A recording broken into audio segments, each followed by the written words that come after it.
It's time to make your voice heard. Election season is here. Ahead on Face the State, the first week of early voting is behind us. 3 more to go before the May 5th primary. What you need to know as you head to the polls, especially if you plan to vote with an absentee mail-in ballot. A new law means you don't have as much time to send that in. There's not going to be a bigger race in the country than the U.S. Senate race in Ohio. The Buckeye State back in the center of the national political spotlight. Why the race between Senator Jon Husted and former Senator Sherrod Brown is so important, and what a massive infusion of money supporting Husted means. Plus, if you're getting sticker shock when you open your electric bill, you're not alone. They're up 10% over last year. The question is, what's driving the rate hikes? Our 10 Investigates team looked into what's going on. Face the State starts now.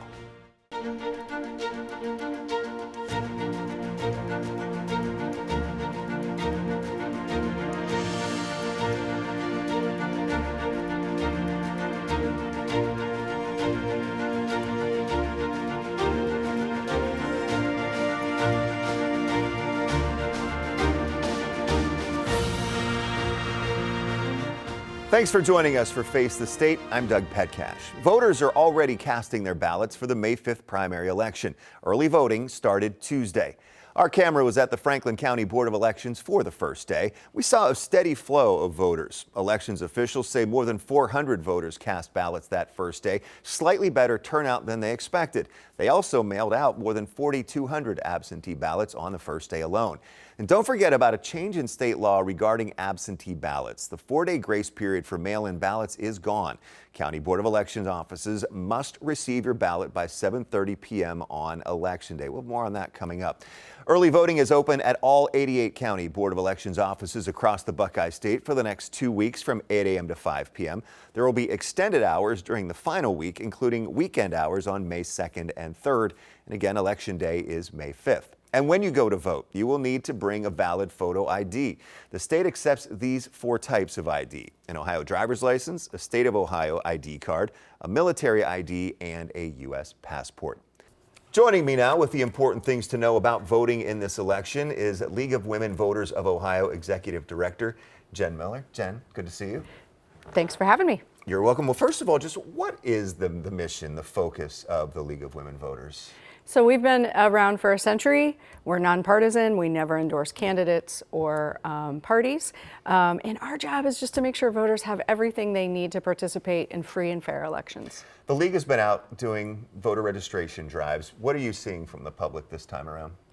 You know, there's a lot of confusion around primaries. People think that they can't vote in a primary if they don't feel as though they're part of a party, when in fact every eligible voter in Ohio who's registered can go to the polls or ask for their absentee ballot, and they can ask for Republican, Democrat, Libertarian, or issues only. So the issues only one, obviously you're not going to be voting on any of the races. It would just be those bond or levy issues or the local things that come up, right? Yep, absolutely. And so what are you hearing from voters about interest in this primary?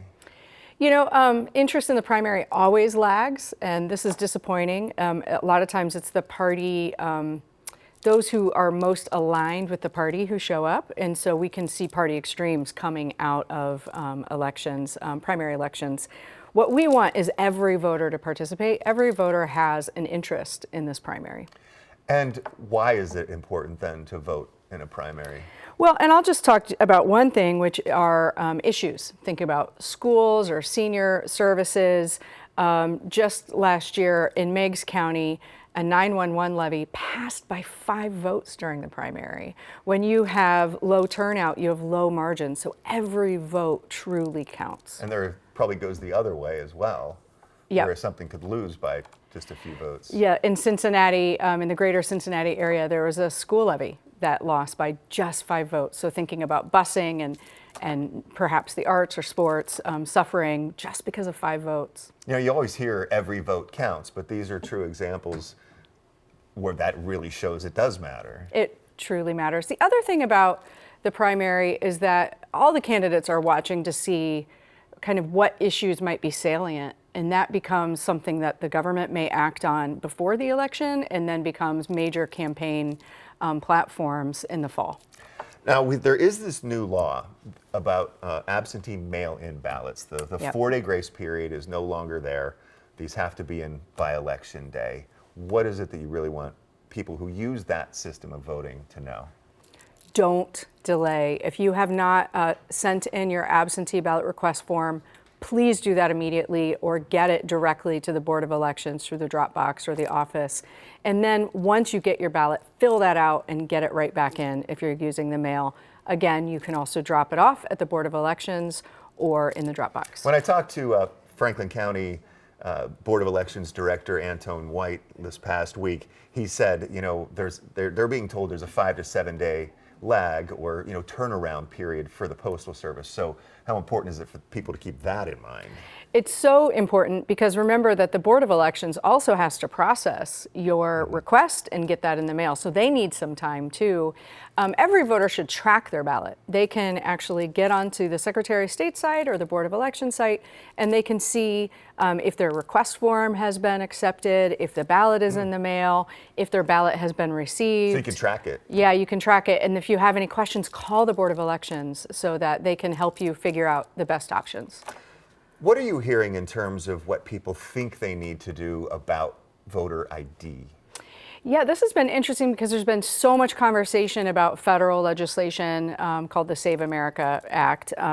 It's legislation we oppose, even though we are supportive of some voter ID. But a lot of folks think that they need to re-register or they need to have proof of citizenship when they go vote. Right now, no laws have changed, so those IDs that you listed before still count. Driver's license, state ID, U.S. military ID, Ohio National Guard card, passport, and U.S. Veterans ID. So it was a little bit more than the 4 that I listed, so there are some other forms out there. But this act has not passed, but you're saying that people think it has, and so that they're thinking they need to do more? Yeah, and we're worried that people will maybe be afraid that they don't have what they need and maybe not even show up. And that's not what we want.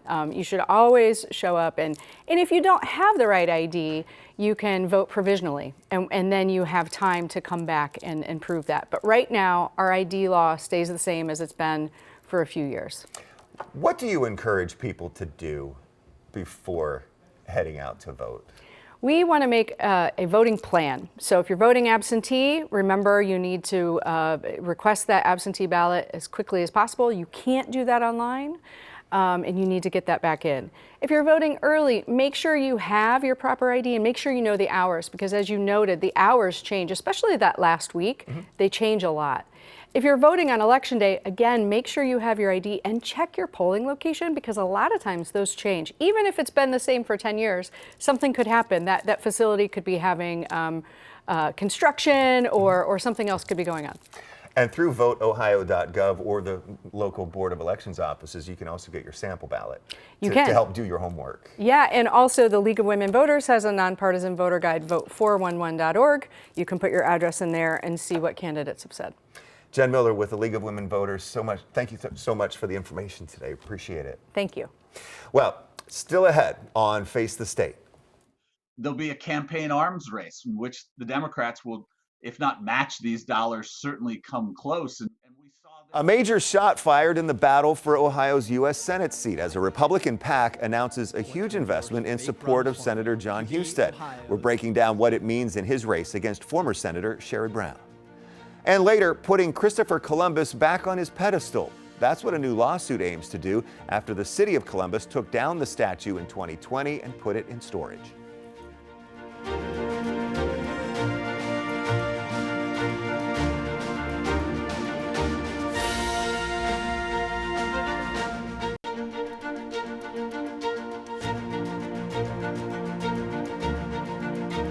With early voting now underway, one of the big races voters are casting ballots for is the race for U.S. Senate in Ohio.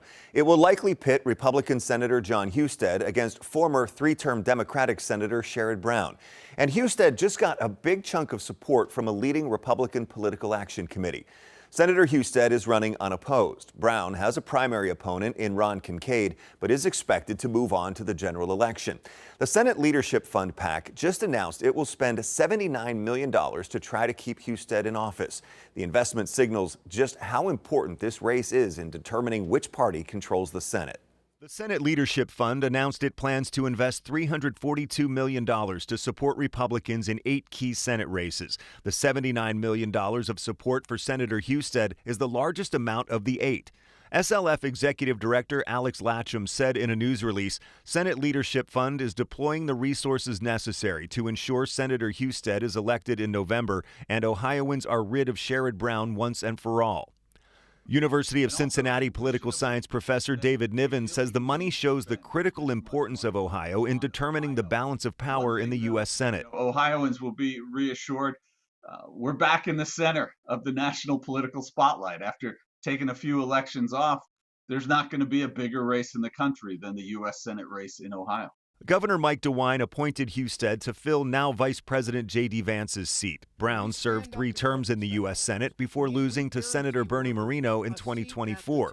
They're running to serve the rest of Vance's term through 2028. Niven says he expects the spending in the race to be big. There'll be a campaign arms race in which the Democrats will, if not match these dollars, certainly come close. And we saw this in the J.D. Vance-Tim Ryan race. By the end of this, every Ohioan will have seen every ad and every message, and they'll received it in all kinds of different ways. Tuesday, Sherrod Brown's campaign announced he raised $12.5 million in donations in the first quarter of this year and has more than $16 million on hand. In a news release, Brown's campaign manager, Patrick Eisenhower, said in part, Ohioans across the state are fed up with Jon Husted and ready to hold him accountable for leaving hardworking families behind. Senator Husted's first quarter fundraising numbers were not yet available at the time of the taping of Face the State. I reached out to his campaign about the Senate Leadership Fund's $79 million of support for him. They had no comment. I talked with Professor David Niven more in depth about the significance of the SLF investment in Husted and the overall importance of the Ohio Senate race. Here's part of that conversation. What do you make of the Senate Leadership Fund investing $79 million into Jon Husted's race? It's a really interesting example of a moment that is both an expression of strength. We have this money, we're going to spend it on this campaign, and also an admission of weakness that they feel they need to spend this much money on Ohio. One thing, though, Ohioans will be reassured we're back in the center of the national political spotlight. After taking a few elections off, there's not going to be a bigger race in the country than the U.S. Senate race in Ohio. And how key is it then for the Republicans in their effort to retain control of the Senate? Well, Ohio is crucial, because it represents for Democrats right now a pickup opportunity, and they have their eyes set on just a handful of pickup opportunities that would make the difference between being slightly out of the majority and being able to actually take the Senate after this election. And, Ohio is in their map. There really isn't a path for Democrats to majority status without winning Ohio. What do you see as the overall, what this means for, spending and the way it's going to be in this race? One of the ironies of American politics is the diminishing returns of campaign finance. That first million matters a tremendous amount. That first 10 million matters a lot. Running statewide in Ohio, the first 20 million matters a lot. But past that, campaigns are really scrambling to make good use of money. And an awful lot of this money will be spent in ways that aren't entirely productive. And there'll be a campaign arms race in which the Democrats will, if not match these dollars, certainly come close. And we saw this in the J.D. Vance-Tim Ryan race. By the end of this, every Ohioan will have seen every ad and every message, and they'll received it in all kinds of different ways. There was a Senate race in Alaska a couple cycles ago where they actually sold out the internet. There were no internet ads left to buy because the two campaigns were so well funded that they bought every one of those ads that pops up before you watch a video or something like that. Ohio's an interesting state, though, as far as ad buys go, because there are so many media markets, right? It is a challenge for candidates. The media market's spread out across the state and the culture's spread out across the state. It's a different, political vibe in Cincinnati versus Columbus versus Cleveland versus Youngstown versus Toledo. It is a challenge and it's an expensive state, absolutely. But having said that, these are still way more millions of dollars than you need to reach every Ohioan. So this is all about kind of a show of force. We're going to impress you with the scope of our campaign. What are you what are your thoughts on how the tone is so far, and what do you expect going forward over the next months leading into November? Well, right now, I would say what's remarkable about the race is it's been fairly quiet. These are two various candidates running, very serious full-time campaigns. They've been kind of swallowed by national events that haven't necessarily put the Senate race that much in the spotlight. But one thing that we know, it's inevitable in close races, it's inevitable in well-funded races, is when all this money starts pouring out, the ads are going to go negative, and they'll probably in this year, in this race, go to the level of the apocalyptic, in which every possible negative assertion gets, exaggerated and hyperbolized to the point where, Ohioans are really going to see something of a cartoonish version of Husted and Sherrod Brown. Sherrod Brown announced $12.5 million in campaign fundraising for the first quarter. Haven't seen Husted's numbers yet, but what are you thinking in terms of what you're seeing for the individual fundraising and what they're bringing in from donors out there? The individual fundraising is fed by the same forces that lead the Republicans to say they're going to spend 79 million on Husted. That there's a national following to these Senate races, and these candidates, including Sherrod Brown, can go anywhere in the country and raise money for the race. The truth of the matter is that in the highest profile Senate races across the country, the money raised by the individual candidates will be dwarfed by the money spent by parties and the money spent by independent outside actors. So it's valuable. It helps them build a staff and build readiness for the campaign. But even as Sherrod Brown has $12 million, that's going to be a small fraction of the overall amount of money spent on his behalf in this campaign. Now, Democratic candidate for governor Amy Acton has rolled out her plan to tackle affordability issues. She says her Act on Lowering Costs agenda will ease the burden on working families when it comes to health care, child care, and energy bills. Acton is running unopposed in the Democratic primary for governor. She announced her affordability plan during this event at a Columbus coffee shop. She met with small business owners, mothers, a retiree, and others to hear about their challenges paying the bills. Acton's affordability plan includes what she calls a working family's tax cut. She proposes an earned income tax credit plus a $1,000 per year child tax credit for children 0 to 6 years old and $500 for children 7 to 18. This is for families making up to $85,000 a year. This is like people that are falling through the cracks, that are working but not making that much, or maybe even middle class, but it's not all adding up. And so this will help our families who are struggling to afford parenting. Republican frontrunner for governor Vivek Ramaswamy recently unveiled his plan to give property tax relief to Ohioans. According to his website, Ramaswamy plans to roll back property taxes to the level before the end of the COVID pandemic. He says that would mean lower property tax bills for homeowners, relief for farmers and rural communities, and more money back in your pocket. He says the proposal builds on recent property tax reforms that limit automatic tax increases. He also says local governments will continue to operate, but with greater discipline. Still ahead on Face the State, 10 investigates the price of power. What's pushing the cost so high these days? We'll explain the complicated reasons behind the rising numbers on your electric bill.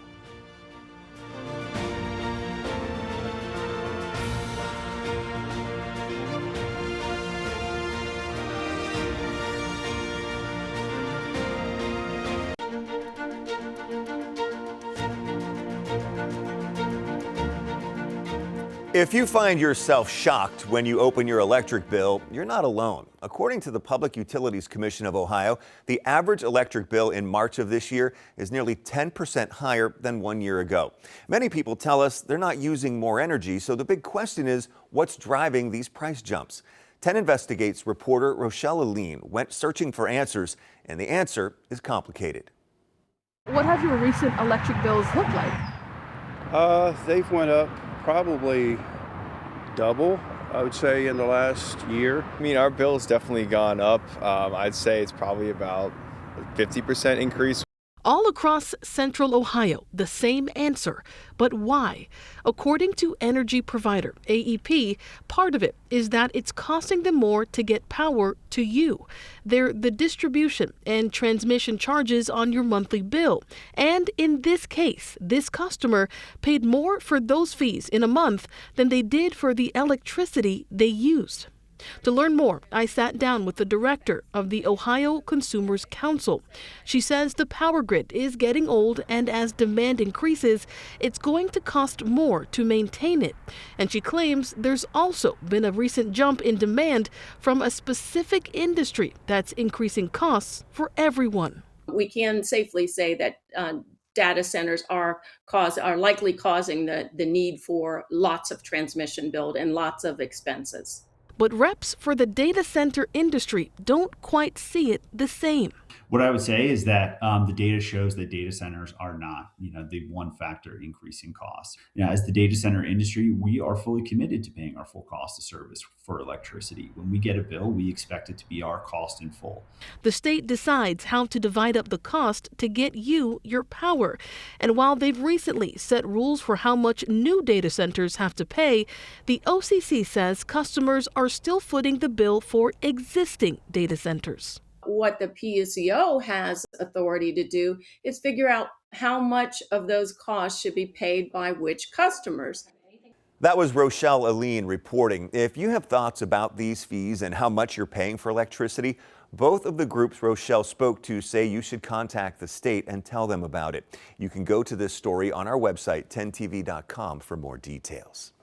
A lawsuit is now challenging the removal of the Christopher Columbus statue outside Columbus City Hall. Several Italian-American groups say the city broke the law and discriminated against them when the statue was taken down in 2020. The lawsuit names Mayor Andrew Ginther as a defendant, as well as multiple federal agencies. It claims proper procedures were not followed and is asking a federal judge to order the statue to be put back. We asked Mayor Ginther where he stands on the statue being removed. We want to make sure that we don't rush into something without hearing all those concerns, all those perspectives. And we want to make sure when we do proceed and move forward that we put forward something that reflects the values of this community, is historically accurate and inclusive about what happened. The city says the statue is in safe storage at an undisclosed location. We told you last year the city's Reimagining Columbus project is proposing relocating the statue to an open space with indigenous elements. Finally today, here's one for all of you superhero fans out there. In particular, fans of the Man of Steel. The city of Cleveland has a new holiday on the calendar. It's a bird, it's a plane, it's Superman Day. Cleveland City Council officially declared April 18th as Superman Day. The date marks the first appearance of the Man of Steel in Action Comics back in 1938. Superman was created by Jerry Siegel and Joe Shuster in Cleveland. And of course, the most recent Superman movie was filmed in Cleveland. Thank you for joining me this week for Face the State. I'm Doug Petcash. Have a great day. I'll see you back here next Sunday at 11:30.